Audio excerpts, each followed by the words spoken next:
हम लगभग 47,500 kilometre cell किया सर। हमने 2 अक्टूबर 2024 को निकला गोवा से और 29 मई 2025 को वापस आया। और इस एक्सपीडिशन हमें कंप्लीट करने के लिए 238 डेज लगे सर। और 238 डेज हम सिर्फ दोनों थे सर इस बोट पे। और सर एक्सपीडिशन के लिए हमने 3 साल की तैयारी की, नेविगेशन से लेके कम्युनिकेशन, इमरजेंसी डिवाइसेस को कैसे ऑपरेट करना, डाइविंग कैसे करते हैं, और बोट में कुछ भी तरह की इमरजेंसी हो जैसे मेडिकल इमरजेंसी से हो कैसे मैनेज करना, ये सब के बारे में हमें इंडियन नेवी ने ट्रेनिंग दिया सर। और इस यात्रा में सबसे मेमोरेबल मोमेंट में बोलना चाहती हूँ सर कि हमने भारत की झंडा पॉइंट नीमो पर लहराया सर। सर पॉइंट नीमो दुनिया की सबसे रिमोटेस्ट लोकेशन पे है सर। वहाँ से सबसे पास कोई इंसान है तो वो इंटरनेशनल स्पेस स्टेशन में है। और वहाँ पे एक सेल बोट में पहुँचने वाला पहला भारतीय और पहला एशियन और दुनिया के पहला इंसान हम बने सर। और ये हमारे लिए गर्व की बात है सर। वाह, बहुत बहुत बधाई आपको। Thank you sir. आपके साथी भी कुछ कहना चाहते हो? सर मैं ये कहना चाहती हूँ कि ये सेल बोट से ये दुनिया का सर्कमनेविगेशन जो किया है उनका नंबर माउंट एवरेस्ट पहुंचने वाले के नंबर से बहुत कम है। और एक्चुअली जो सेल बोट से अकेले जो सर्कमनेविगेशन करते हैं उनके नंबर जो स्पेस में गए हैं उनके नंबर से में बहुत कम है। अच्छा, इतनी कॉम्प्लेक्स जर्नी के लिए बहुत टीम वर्क की जरूरत होती है और वहाँ तो टीम में आप 2 ही ऑफिसर थी। आप लोगों ने कैसे मैनेज किया इसको? जी सर, ऐसे यात्रा के लिए हम दोनों को एक साथ मेहनत करना पड़ता था। और जैसे लेफ्टिनेंट कमांडर दिलना ने बोला, ये अचीव करने के लिए सिर्फ दोनों था बोट पे। और हम बोट रिपेयरर थी, इंजन मैकेनिक थी, sail maker, medical assistant, cook, cleaner, diver, navigator और सब कुछ एक साथ बनना पड़ता था। और ये हमको अचीव करने के लिए इंडियन नेवी का बड़ा कंट्रीब्यूशन था और हमको हर तरह की ट्रेनिंग दिया है। एक्चुअली सर हम 4 साल से साथ सेल कर रहे हैं तो एक दूसरे की स्ट्रेंथ और वीकनेस हम अच्छी तरह से जानते हैं। इसलिए हम सबको कहते हैं कि हमारे बोट पर एक इक्विपमेंट थी जो कभी फेल नहीं हुआ, वो हम दोनों का टीम वर्क था। अच्छा, जब मौसम खराब होता था, क्योंकि ये समुद्री दुनिया तो ऐसी है या मौसम का कोई ठिकाना नहीं, तो आप उस सिचुएशन को कैसे हैंडल करते थे? सर हमारा यात्रा में बहुत सारा एडवर्स चैलेंजेस सब थे सर। हमें इस एक्सपीडिशन में कई चैलेंजेस फेस करना पड़ा। स्पेशली सर सदर्न ओशन में हमेशा मौसम बुरा होता है, हमें 3 तूफानों को भी फेस करना पड़ा।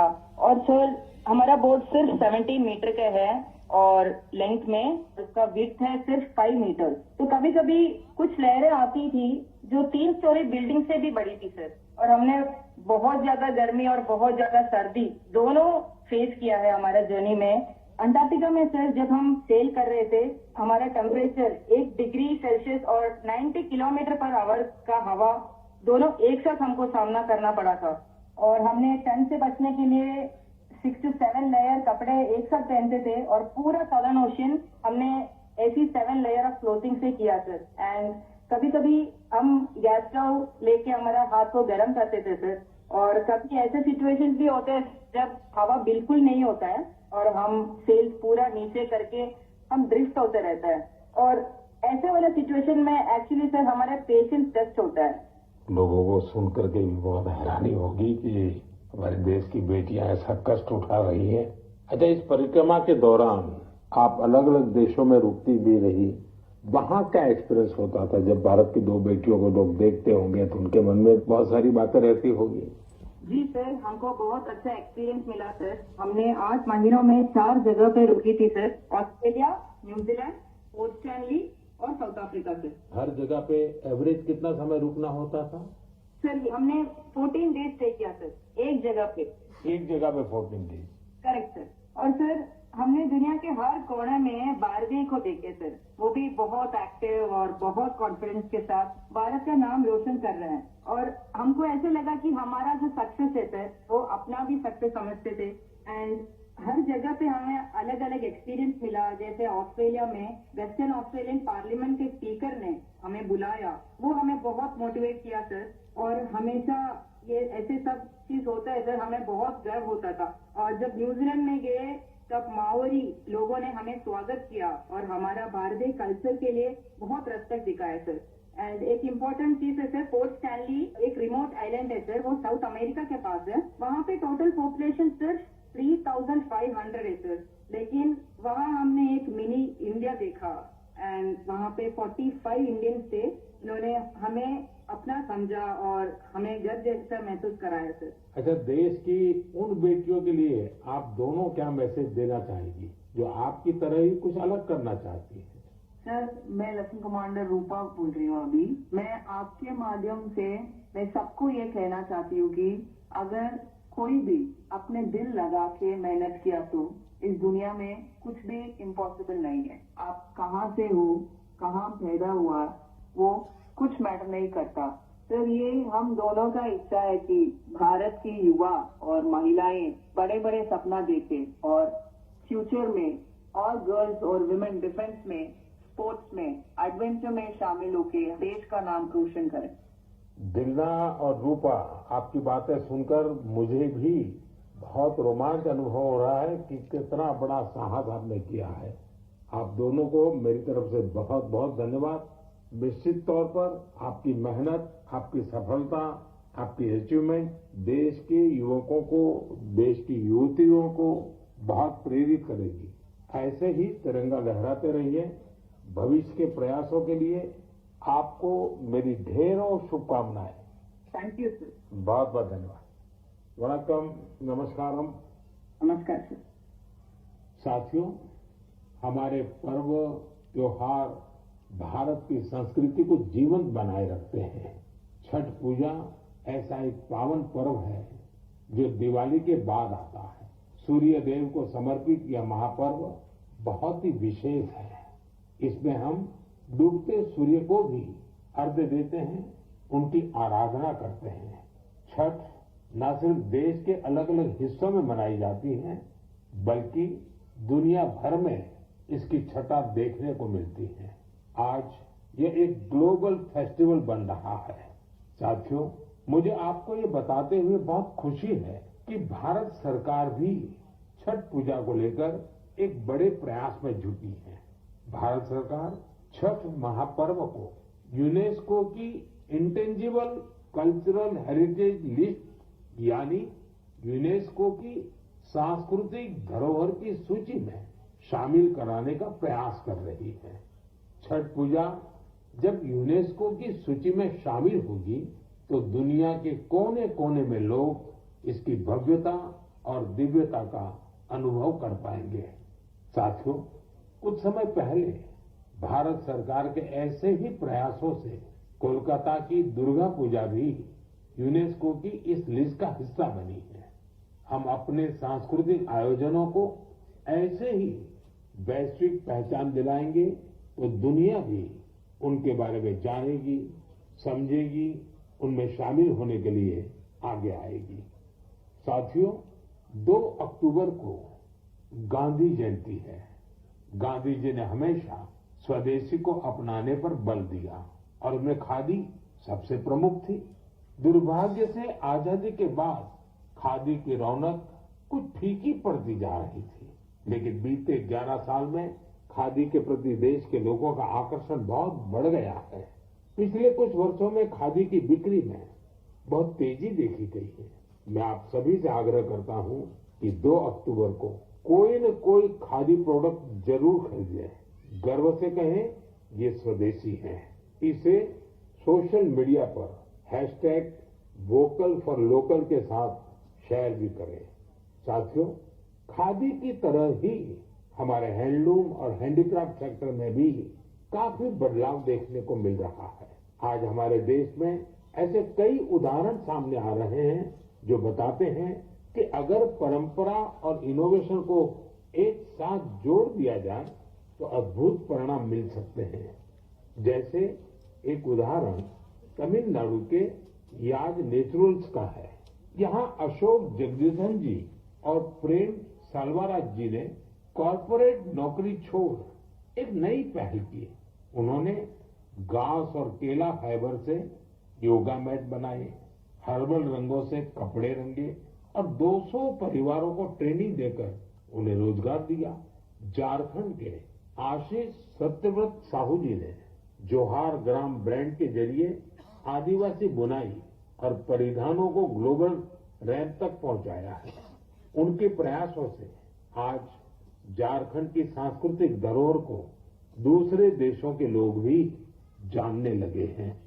बिहार के मधुबनी जिले की स्वीटी कुमारी जी ने उन्होंने भी संकल्प क्रिएशन शुरू किया है। मिथिला पेंटिंग को उन्होंने महिलाओं की आजीविका का साधन बना दिया है। आज 500 से ज्यादा ग्रामीण महिलाएं उनके साथ जुड़ी हैं और आत्मनिर्भरता की राह पर है। सफलता की ये सभी गाथाएं हमें सिखाती हैं कि हमारी परंपराओं में आय के कितने ही साधन छिपे हुए हैं। अगर इरादा पक्का हो तो सफलता हमसे दूर नहीं जा सकती। मेरे प्यारे देशवासियों, अगले कुछ ही दिनों में हम विजयादशमी मनाने वाले हैं। इस बार विजयादशमी एक और वजह से बहुत विशेष है। इसी दिन राष्ट्रीय स्वयंसेवक संघ की स्थापना के 100 वर्ष हो रहे हैं। एक शताब्दी की ये यात्रा जितनी अद्भुत है, अभूतपूर्व है, उतनी ही प्रेरक है। आज से 100 साल पहले जब राष्ट्रीय स्वयंसेवक संघ की स्थापना हुई थी, तब देश सदियों से गुलामी की जंजीरों में बंधा था। सदियों की इस गुलामी ने हमारे स्वाभिमान और आत्मविश्वास को गहरी चोट पहुंचाई थी। विश्व की सबसे प्राचीन सभ्यता के सामने पहचान का संकट खड़ा किया जा रहा था। देशवासी हीन भावना का शिकार होने लगे थे। इसलिए देश की आजादी के साथ साथ ये भी महत्वपूर्ण था कि देश वैचारिक गुलामी से भी आजाद हो। ऐसे में परम पूज्य डॉक्टर खिड़गेवार जी ने इस विषय में मंथन करना शुरू किया और फिर इसी भगीरथ कार्य के लिए उन्होंने 1925 में विजयादशमी के पावन अवसर पर राष्ट्रीय स्वयंसेवक संघ की स्थापना की। डॉक्टर साहब के जाने के बाद परम पूज्य गुरु जी ने राष्ट्र सेवा के इस महायज्ञ को आगे बढ़ाया। परम पूज्य गुरु जी कहा करते थे, राष्ट्राय स्वाहा इदम राष्ट्राय इदम न मम, यानी ये मेरा नहीं है, ये राष्ट्र का है। इसमें स्वार्थ से ऊपर उठकर राष्ट्र के लिए समर्पण का भाव रखने की प्रेरणा है। गुरुजी गोलवलकर जी के इस वाक्य ने लाखों स्वयंसेवकों को त्याग और सेवा की राह दिखाई। त्याग और सेवा की भावना और अनुशासन की सीख, यही संघ की सच्ची ताकत है। आज से 100 वर्ष से बिना थके, बिना रुके राष्ट्र सेवा के कार्य में लगा हुआ है। इसलिए हम देखते हैं देश में कहीं भी प्राकृतिक आपदाएं, आरएसएस के स्वयंसेवक सबसे पहले वहां पहुंच जाते हैं। लाखों लाख स्वयंसेवकों के जीवन के हर कर्म, हर प्रयास में राष्ट्र प्रथम, नेशन फर्स्ट की यह भावना हमेशा सर्वोपरि रहती है। मैं राष्ट्र सेवा के महायज्ञ में स्वयं को समर्पित कर रहे प्रत्येक स्वयंसेवक को अपनी शुभकामनाएं अर्पित करता हूं। मेरे प्यारे देशवासियों, अगले महीने 7 अक्टूबर को महर्षि वाल्मीकि जयंती है। हम सब जानते हैं महर्षि वाल्मीकि भारतीय संस्कृति के कितने बड़े आधार हैं। ये महर्षि वाल्मीकि ही थे जिन्होंने हमें भगवान राम की अवतार कथाओं से इतने विस्तार से परिचित करवाया था। उन्होंने मानवता को रामायण जैसा अद्भुत ग्रंथ दिया। साथियों, रामायण का ये प्रभाव उसमें समाहित भगवान राम के आदर्शों और मूल्यों के कारण है। भगवान राम ने सेवा, समरसता और करुणा से सबको गले लगाया था। इसलिए हम देखते हैं महर्षि वाल्मीकि की रामायण के राम माता शबरी और निषाद राज के साथ ही पूर्ण होते हैं। इसलिए साथियों, अयोध्या में जब राम मंदिर का निर्माण हुआ तो साथ में निषाद राज और महर्षि वाल्मीकि का भी मंदिर बनाया गया है। मेरा आपसे आग्रह है, आप भी जब अयोध्या में रामलला के दर्शन करने जाएं तो महर्षि वाल्मीकि और निषाद राज मंदिर के दर्शन जरूर करें। मेरे प्यारे देशवासियों, कला, साहित्य और संस्कृति की सबसे खास बात होती है कि ये किसी एक दायरे में बंधी नहीं होती। इनकी सुगंध सभी सीमाओं को पार कर लोगों के मन को छूती है। हाल ही में पेरिस के एक कल्चरल इंस्टीट्यूट सौंठ मंडपा ने अपने 50 वर्ष पूरे किए। इस सेंटर ने भारतीय नृत्य को लोकप्रिय बनाने में अपना व्यापक योगदान दिया है। इसकी स्थापना मिलेना साल्विनी ने की थी। उन्हें कुछ वर्ष पहले पद्मश्री से सम्मानित किया गया था। मैं सौंठ मंडपा से जुड़े सभी लोगों को बहुत बधाई देता हूं और भविष्य के प्रयासों के लिए उन्हें शुभकामनाएं देता हूं। साथियों, अब मैं आपको दो छोटी ऑडियो क्लिप सुना रहा हूं, इन पर ध्यान दीजिएगा। दयालु सित किंसितना मिनिह कौरुंदो मसबंगे मिनिह गन सुनिने नैनु विदो बिंद कुदुसितुवे दयालु सित किंसितना मिनिह कौरुंदो मसबंगे मिनिह गन सुनिने। अब दूसरी क्लिप भी सुनिए। மனிதன் மனிதனுக்காயில்லையே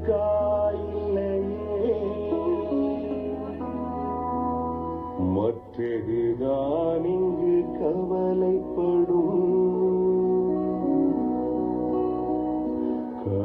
கருணையுள்ளத்தில் பரவிடவே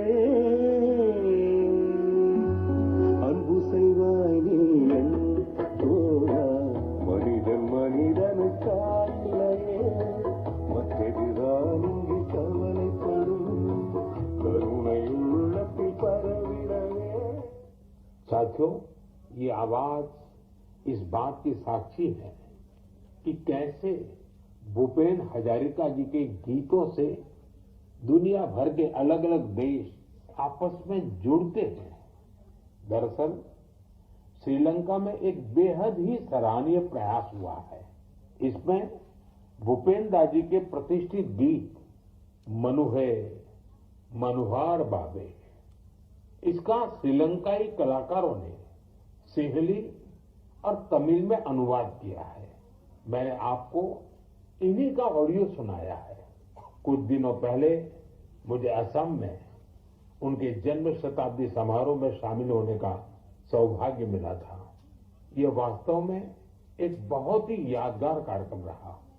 साथियों, असम आज जहां भूपेन हजारिका जी की जन्म शताब्दी मना रहा है, वहीं कुछ दिनों पहले एक दुखद समय भी आया है।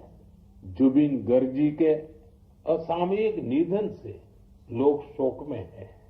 जुबिन गर्ग एक मशहूर गायक थे जिन्होंने देश भर में अपनी पहचान बनाई। असम की संस्कृति से उनका बहुत गहरा लगाव था। जुबिन गर्ग हमारी यादों में हमेशा बने रहेंगे और उनका संगीत आने वाली पीढ़ियों को मंत्र मुग्ध करता रहेगा। जुबिन गार्ग आसिल अहोमोर हमोस कृति उज्जवल रत्नो जनोदार हृदय तेयो हृदय जियाय थाकी वो। साथियों, कुछ दिन पहले हमारे देश ने एक महान विचारक और चिंतक S.L. भैरप्पा जी को भी खो दिया है। मेरा भैरप्पा जी से व्यक्तिगत संपर्क भी रहा और हमारे बीच कई मौकों पर अलग अलग विषयों पर गहन बातचीत भी हुई। उनकी रचनाएं युवा पीढ़ी के विचारों को दिशा देती रहेगी। कन्नड़ा की उनकी बहुत सारी रचनाओं का अनुवाद भी उपलब्ध है। उन्होंने हमें बताया कि अपनी जड़ों और संस्कृति पर गर्व करना कितना मायने रखता है। मैं ऐसे भैरप्पा जी को अपनी भावभीनी श्रद्धांजलि अर्पित करता हूं और युवाओं से उनकी रचनाएं पढ़ने का आग्रह करता हूं। मेरे प्यारे देशवासियों, आने वाले दिनों में एक के बाद एक त्योहार और खुशियां आने वाली हैं। हर पर्व पर हम खरीदारी भी खूब करते हैं और इस बार तो जीएसटी बचत उत्सव भी चल रहा है। साथियों, एक संकल्प लेकर आप अपने त्योहारों को और खास बना सकते हैं। अगर हम ठान लें कि इस बार त्योहार सिर्फ स्वदेशी चीजों से ही मनाएंगे तो देखिएगा हमारे उत्सव की रौनक कई गुना बढ़ जाएगी। वोकल फॉर लोकल को खरीदारी का मंत्र बना दीजिए। ठान लीजिए हमेशा के लिए जो देश में तैयार हुआ है वही खरीदेंगे। जिसे देश के लोगों ने बनाया है वही घर ले जाएंगे। जिसमें देश के किसी नागरिक की मेहनत है उसी सामान का उपयोग करेंगे। जब हम ऐसा करते हैं तो हम सिर्फ कोई सामान नहीं खरीदते, हम किसी परिवार की उम्मीद घर लाते हैं, किसी कारीगर की मेहनत को सम्मान देते हैं, किसी युवा उद्यमी के सपनों को पंख देते हैं। साथियों, त्योहारों पर हम सब अपने घर की सफाई में जुट जाते हैं, लेकिन स्वच्छता सिर्फ घर की चार दीवारी तक सीमित न रहे। गली, मोहल्ला, बाजार, गांव, हर जगह पर सफाई हमारी जिम्मेदारी बने। साथियों, हमारे यहाँ ये पूरा समय उत्सवों का समय रहता है और दिवाली एक प्रकार से महाउत्सव बन जाता है। मैं आप सबको आने वाली दीपावली की भी बहुत बहुत शुभकामनाएं देता हूं, लेकिन साथ साथ फिर से दोहराऊंगा, हमें आत्मनिर्भर बनना है, देश को आत्मनिर्भर बना करके ही रहना है और उसका रास्ता स्वदेशी से ही आगे बढ़ता है। साथियों, मन की बात में इस बार इतना ही। अगले महीने फिर नई गाथाओं और प्रेरणाओं के साथ मुलाकात करूंगा। तब तक आप सबको शुभकामनाएं। बहुत बहुत धन्यवाद।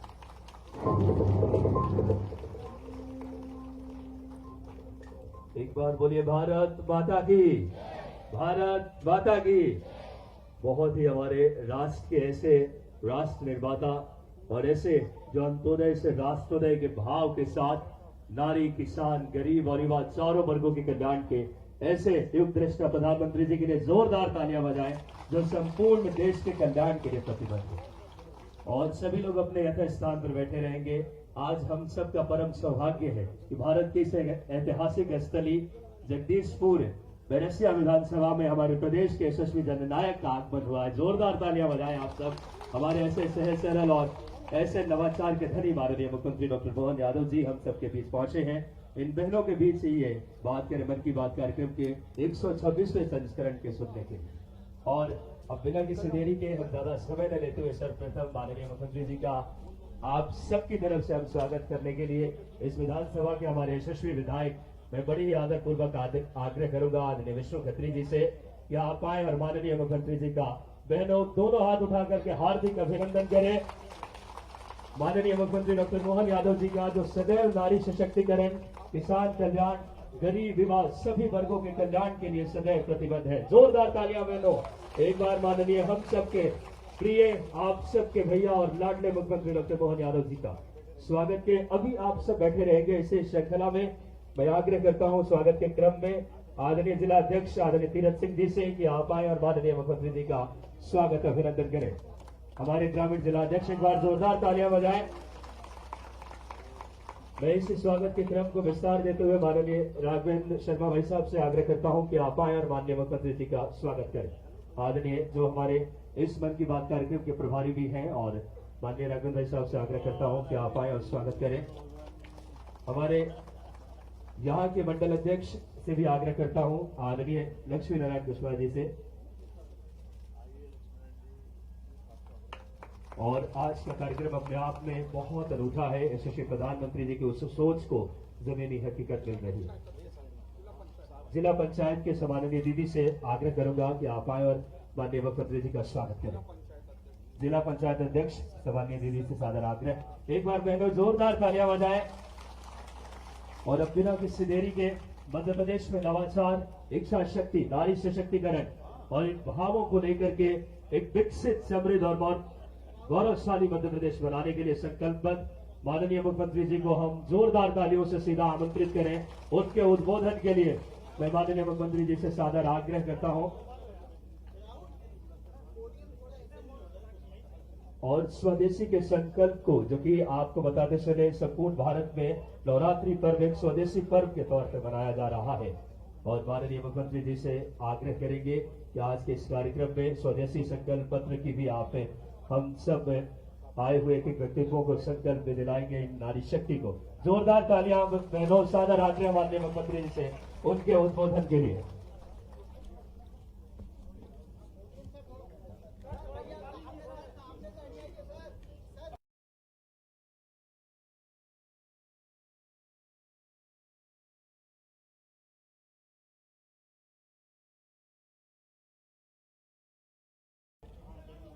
आज के इस मन की बात के एपिसोड में यशस्वी प्रधानमंत्री श्रीमान नरेंद्र मोदी जी का हमने सबने लगभग आधे घंटे उनकी पूरे देश को लेकर, देश की अलग अलग संस्कृति के अंदर अलग अलग उल्लेखनीय घटनाओं के साथ हमारे देशवासियों ने जो उपलब्धियां हासिल की वो सब बताने का प्रयास भी किया।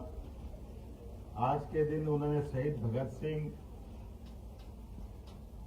लता मंगेशकर जी, ये जो हमारी ऐसी अद्वितीय हस्तियां रही है, आजादी के पहले शहीद भगत सिंह ने अपने प्राणों की आहुति देकर के इस देश के युवाओं का मान बढ़ाते हुए आजादी की ललक से पूरे देश को एक तरह से आंदोलित करते हुए अपनी आजादी के प्रति पूरे देश का ध्यान आकर्षित करते हुए दुनिया की तरफ भारत की आजादी के उस आंदोलन की तरफ ध्यान आकर्षित कराया था। लता मंगेशकर जी की आवाज ही काफी है। नई पीढ़ी भी, पुरानी पीढ़ी भी कितने साल तक आजादी के पहले से लगा करके हमने मां सरस्वती को देखा सुना नहीं, लेकिन लता मंगेशकर के गायन से समझ में आता जब लता जी इतना अच्छा गाती है तो वास्तव में मां सरस्वती का कंठ कैसा होगा, ये उसका प्रतिध्वनि तो आती है। कोई भजन हो, कोई होली का गाना हो, दिवाली का गाना हो, किसी प्रकार के कोई स्वर में अगर लता मंगेशकर जी की आवाज हो जाए तो सत्यम शिवम सुंदरम से लगा करके लता मंगेशकर जी ने रामायण के अंदर, महाभारत के अंदर जहां जिस प्रकार की आवश्यकता पड़ी और उतनी बड़ी उम्र में कम उम्र की बच्चियों के लिए भी जो गाना गाते हैं, वो भी क्या आवाज उनकी थी। परमात्मा की कई जन्मों के पुण्य के बाद ऐसी कोई आवाज वाली हस्ती मिलती। हमारे बीच आज जब मैं आपसे बात कर रहा हूं तो माननीय प्रधानमंत्री जी ने कई सारे चीजों की सौगात दी। उसमें से उन्होंने हमारे बीच भूपेन हजारिका, असम के बहुत बड़े गायक के बारे में बताया। 2 बेटियों ने, नवरात्रि का टाइम चल रहा है और हमारी बहनों की ताकत क्या होती है, आप बताओ। 2 हमारी इस देश की देशभक्त नारियों ने पूरे दुनिया की परिक्रमा अपने बोट के माध्यम से करी, नाव के माध्यम से। बताओ क्या काम असंभव है। बहनों के हाथ में आज के इस दौर में एहसास कराया माननीय प्रधानमंत्री जी ने। उन्होंने कहा 15 फीट चौड़ी और 17 थी 51 फीट लंबी उस नाव से पूरे दुनिया की परिक्रमा कराते हुए कहां से कैसे कैसे, उनने कहा कि वो नाव जब जा रही थी तो 3 मंजिल ऊंची ऊंची लहरें उठी। अब 3 मंजिल ऊंची लहरें उठे और 2 हमारी बहनें उसमें नाव में सफर कर रही है। उनने कहा बारिश का मौसम हो, भयानक गर्मी हो, भयानक ठंड हो, हड्डी कपाने वाली ठंड, सब मौसम से निकल कर हमारी बहनों ने अपनी यात्रा पूरी करी। जोरदार अभिनंदन एक बार फिर करें। यह हमारी माता बहनों की ताकत का प्रकटीकरण था और ये प्रधानमंत्री जी को धन्यवाद, जिन्होंने दुनिया के सामने उन यात्रा तो कई करी आते हैं, लेकिन यात्रा को संसार के सामने ला करके प्रतिष्ठित करना, ये हमारे माननीय प्रधानमंत्री नरेंद्र मोदी जी ही कर सकते हैं। जब मैं आपसे बात कर रहा हूं तो जगदीशपुर, जय जगन्नाथ, जगन्नाथ के हाथ जगत पसारे हाथ, जगन्नाथ के हाथ जगत पसारे हाथ। उड़ीसा का जगन्नाथ का मंदिर और उड़ीसा से पूरे देश के 4 धाम में से एक धाम का स्मरण, और जगदीशपुर की बात करते तो देश का वो पूरब वाला हिस्सा जहां से हमारी अपनी संस्कृति दुनिया में जाती है।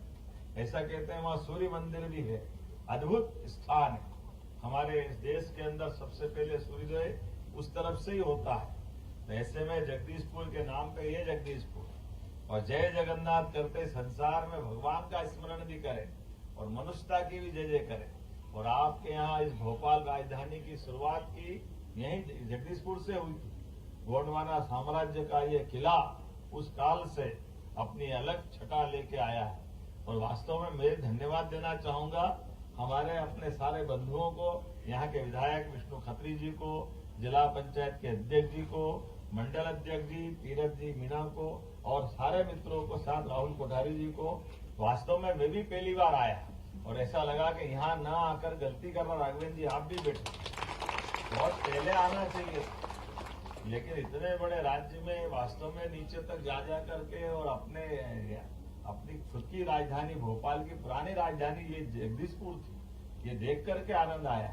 और ऐसा लग रहा है कि बहुत संभावना है यहाँ पे, चारों तरफ की खूबसूरती और इतने अच्छे लोग। आपको सबको प्रणाम करता हूँ, आपको बधाई दे। बहनें भी बड़ी संख्या में और बहनों के पीछे भाई अपने अपनी आलकी पालकी लगा करके बस पत्तल की तैयारी कर रहे हैं। लेकिन आज ये भोजन नहीं मिल रहा है, अपने को भजन मिल रहा है अपने द्वारा भी। और नवरात्रि का पर्व है तो वो तो आनंद है ही सही। अगली बार आओगे तो पंगत भी लगवाएंगे, पक्का है। लगवाएंगे कि नहीं लगवाएंगे? आज इतने ही कर ले, नवरात्रि का उपवास मान ले, पक्का है। दोबारा आएंगे और यही पंगत वंगत लगा करके, आर्कियोलॉजी वाले अगर मना करेंगे तो बाहर कर लेंगे। आर्कियोलॉजी के कुछ नियम भी रहते हैं, वो अपने हिसाब से चलाते हैं तो उनकी बात भी मानना पड़ती है। लेकिन आने वाले दशहरे के पावन पर्व की, नवरात्रि की आप सबको बहुत बहुत मंगल कामना देता हूँ। एक बात जरूर दोहरा रहा हूँ, ये हमारे त्योहार है, हमारी हिंदी बहुत समृद्ध है, सारी भाषा है, हम भी कई बार इसको वापर लेते हैं। तो ये हमारी मंगल तिथियां हैं। मंगल तिथि कौन कौन सी? नवरात्रि, एकादशी, प्रदोष, दिवाली, दशहरा, ये कोई अंग्रेजी तिथि से नहीं है। इसलिए ये मंगल तिथि ग्रह नक्षत्रों के आधार पे होती है। जब हमारी गुड़ी पड़वा से प्रारंभ होकर के पूरे साल की तिथियों का आकलन है, और तिथियों के आधार पर इतने पक्के वाले हम लोग कि जब अमावस्या तो भगवान भी आ जाए तो चंद्रमा को नहीं दिखा सकता। दिखा सकता है क्या? जोरदार ताली बजाए पंचांग बनाने वालों। जिनने कहा कि अमावस्या तो अमावस्या ही रहेगी, रात पूरी काली रहेगी, उसमें कोई चंद्रमा नहीं दिखने वाले। और जब कह दिया सूर्य ग्रहण है या चंद्र ग्रहण है, तो भले ही सूर्य भी चाहे तो चंद्र ग्रहण सूर्य ग्रहण से दोनों नहीं बच सकते, वो ग्रहण रहेगा ही रहेगा। ये समय गणना का बारीक सिद्धांत, जिसके आधार पर हमारे सभी ग्रह नक्षत्रों की इस गिनती का हिसाब अपने पंचांग के माध्यम से, तिथियों के माध्यम से होता है। तो इन तिथियों में हमारे ग्रह नक्षत्रों के आधार पर नवरात्रि भी आती है, दशहरा भी आता, दिवाली भी आती है। तो इसलिए मंगल तिथि है, और मंगल तिथि है इसलिए मंगल कामना होना चाहिए। क्या होना चाहिए? मंगल कामना। बधाई किसको देंगे? बधाई भी दे सकते हो, त्योहार है तो बधाई देते हैं, लेकिन शुभकामना किसको देते? बच्चे की परीक्षा है, अब उसमें कोई तिथि थोड़ी देखते हैं, वो तो परीक्षा है तो जाएगा ही सही, किसी का इंटरव्यू है तो जाएगा ही सही। तो ऐसे अचानक किसी को कुछ देना हो तो वो हुई हमारी शुभकामना। लेकिन ये त्योहार है, इस पे मंगल कामना देना चाहिए। सब देंगे ना अगली बार पक्का? तो हमारी अब नवरात्रि की क्या हो गई? जरा जोर से बोलो, क्या हो गई? और अगर दशहरे की भी मंगल कामना यानी तो बधाई दे सकते हो। और हमारे त्योहार और पर्व का अंतर क्या है, अब ये भी समझ लो।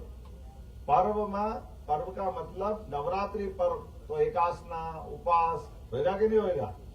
तो त्योहार मतलब खूब खाओ, दशहरे पे खूब खाओ, काहे का उपास करो? करता कोई घर?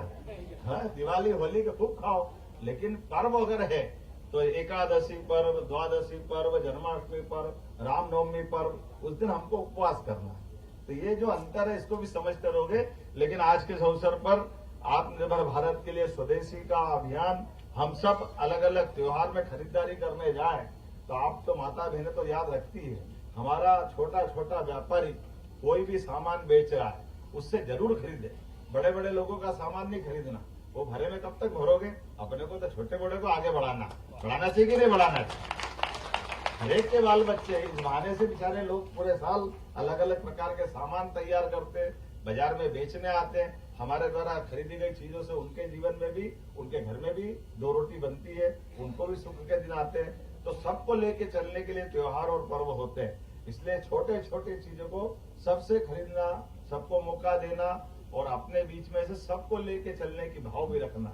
इसलिए स्वदेशी का एक संकल्प पत्र है, मैं संकल्प कराना चाहूंगा। आप जरा बोलकर संकल्प करना, अपने अपने स्थान पे खड़े हो जाओ, थोड़ा सभी लोग जो जहां है वहां से, और अपना सीधा हाथ आगे रख लो और अपन एक संकल्प करेंगे।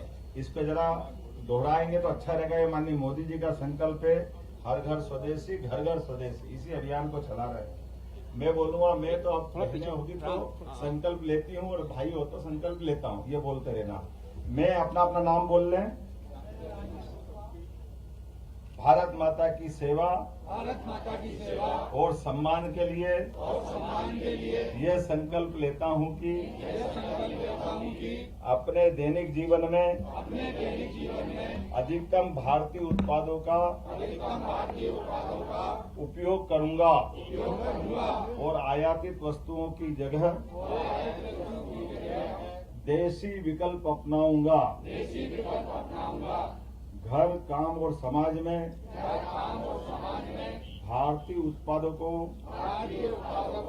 प्राथमिकता दूंगा। गांव, किसान और कारीगरों का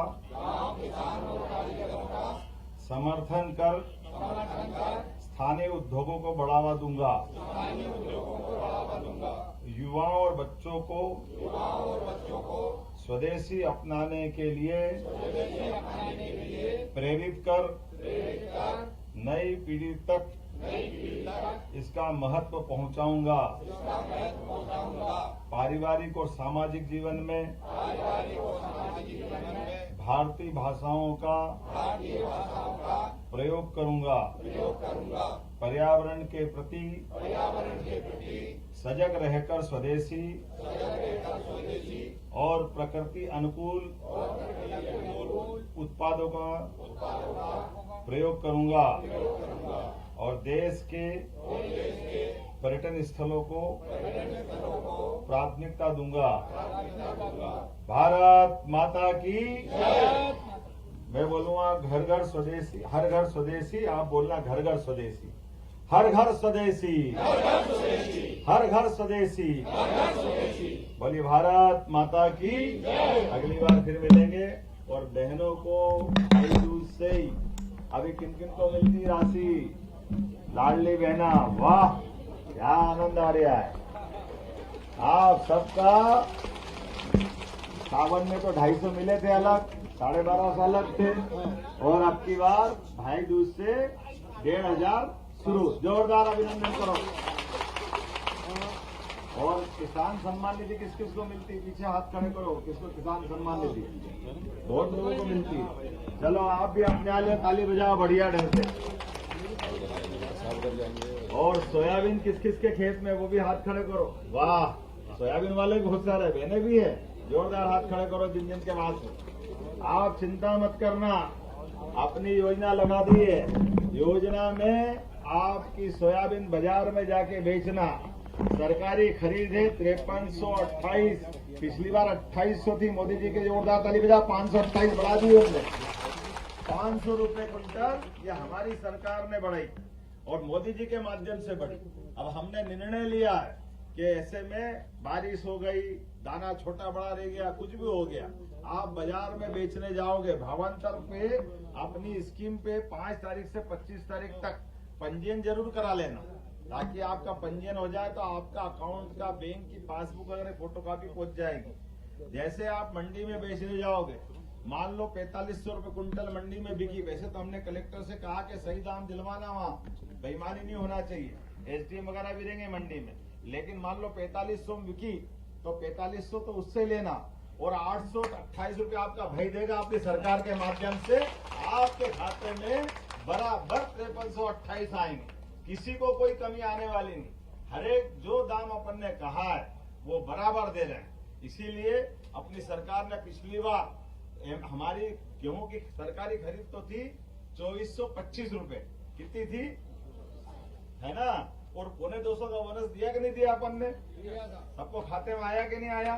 तो जो कहते हैं वो करके दिखाते हैं। जोरदार अभिनंदन करो हमारी अपनी सरकार का आधार।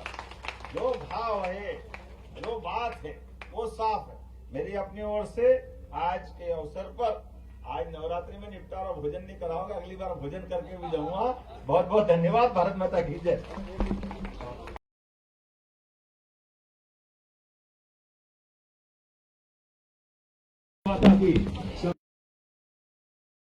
को इस नवरात्रि को स्वदेशी के रूप में मनाया जा रहा है और अब मैं एक बगिया मां के नाम पौधे का माननीय मुख्यमंत्री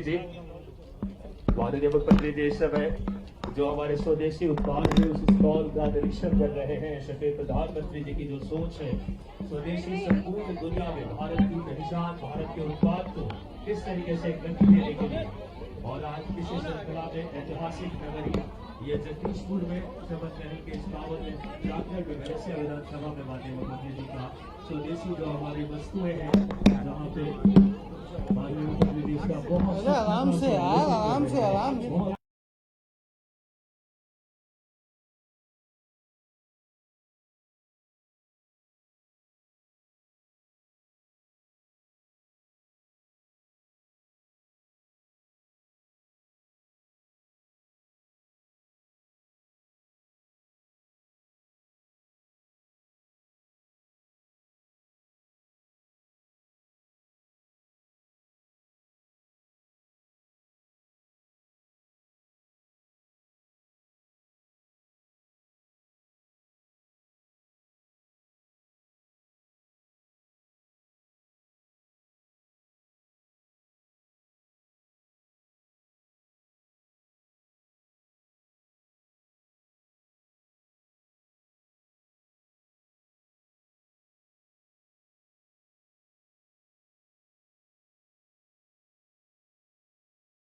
बहनों का जीवन बदल रहा है और आज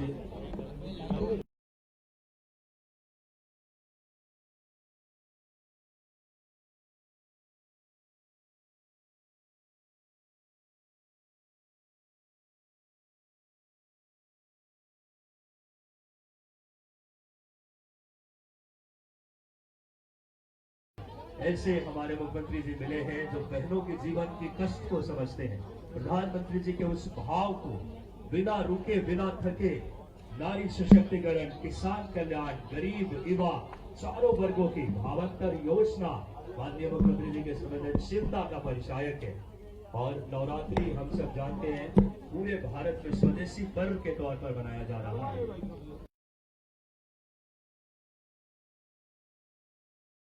नई रोशनी यशस्वी प्रधानमंत्री जी के आज मन की बात कार्यक्रम में जाबाज बहनों से संवाद करना, स्वदेशी जन जन तक पहुंचाना। पौधे जो जिनके पास है, कृपया आप हमारे पोडियम के पास आ जाएंगे। स्वदेशी जागरण पौधे पोडियम के पास पहुंचा दें। स्वदेशी जागरण के भाव संपूर्ण देश में लगाने वाले ऐसे यशस्वी प्रधानमंत्री जी के लिए एक बार जोरदार तालियां बजाएं माननीय प्रधानमंत्री जी के लिए, जो हमारे तमाम भारत के अंत्योदय से राष्ट्रोदय के भाव लेकर के माननीय मुख्यमंत्री जी जो स्वदेशी उत्पाद है उसका अवलोकन कर रहे हैं।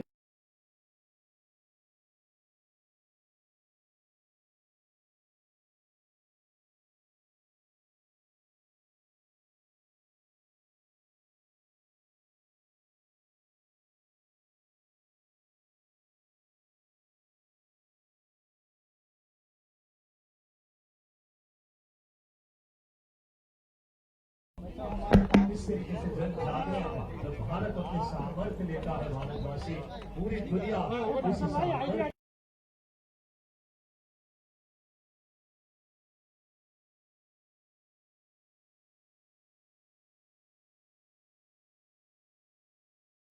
गरीब युवा चारों वर्गों के माननीय मुख्यमंत्री जी उसको गति दे रहे हैं। संपूर्ण प्रदेश के एक एक बहनों से संवाद करके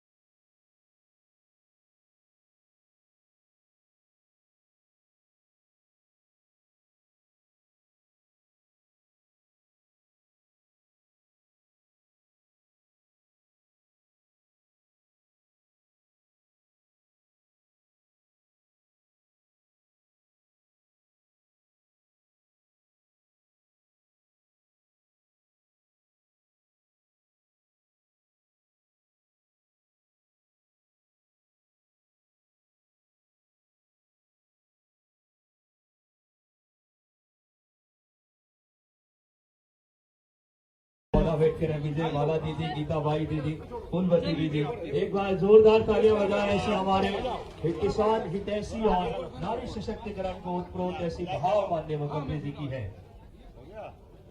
भावांतर योजना लागू करने के लिए एक बार जोरदार तालियां बजाएं सबको।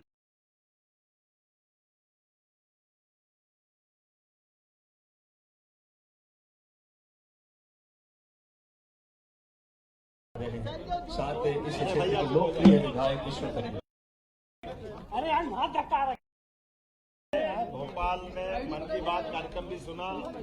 हमारे माननीय विधायक विष्णु खत्री जी, हमारे जिला अध्यक्ष मीणा जी, जिला पंचायत अध्यक्ष जी, हम सब ने मिलकर के न केवल मन की बात के कार्यक्रम को अटेंड किया, बल्कि स्वदेशी के अभियान को लेकर के यहीं पर दीपक और पुराने समय में तो कड़ीला बोलते थे, आज के जमाने में क्या बोलते मालूम नहीं, कड़ीला ही है ना, तवा कड़ीला खरीदा है और दीपक भी खरीदे। और कुल मिलाकर के हमने स्वदेशी के अभियान में बहनों का जो योगदान है उसको सराहा भी है। आपसे भी निवेदन करता हूं, स्वदेशी के एक एक ऐसे उत्पाद को जिसके माध्यम से कई छोटे छोटे लोगों को रोजगार मिलता है, उनके अपने घर में मदद मिलती है। भारत और मध्य प्रदेश को आत्मनिर्भर बनाने की दिशा में स्वदेशी को अपनाना, तो हर घर स्वदेशी, घर घर स्वदेशी, इस भाव को बनाएं। मेरी अपनी ओर से नवरात्रि की बधाई, आने वाले दशहरे और दीपावली पर्व की बधाई।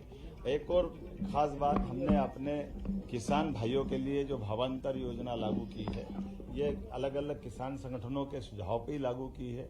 और हमने कहा कि आप अपनी सोयाबीन मंडी में बेचें, लेकिन भावांतरण का अगर पंजीयन करा लेंगे तो हमने माननीय प्रधानमंत्री जी के माध्यम से जो 5,328 रुपये की MSP है, ऐसे में जो डिफरेंस का अमाउंट रहेगा, मान लो आपकी 4500 रुपया, 44 रुपया या जितनी भी आपकी सोयाबीन जाएगी, तो भावांतर की राशि सरकार के माध्यम से आपकी पूर्ति करेगी। हमारा सबका कमिटमेंट है कि हमने जैसे गेहूं में भी 2425 की MSP थी और 175 का बोनस दिया था। हमने हर हालत में जो हमारी घोषणा उसका पालन कराते हैं, तो हमने कहा MSP पे ही सोयाबीन किसानों को घर में पड़ना चाहिए। ऐसे में अगर वो 4600 की सोयाबीन अगर जाती है तो 728 रुपये हमारी सरकार के माध्यम से देंगे। हर एक किसान के साथ सरकार खड़ी है। आइए हम सब अपना त्योहार भी मनाएं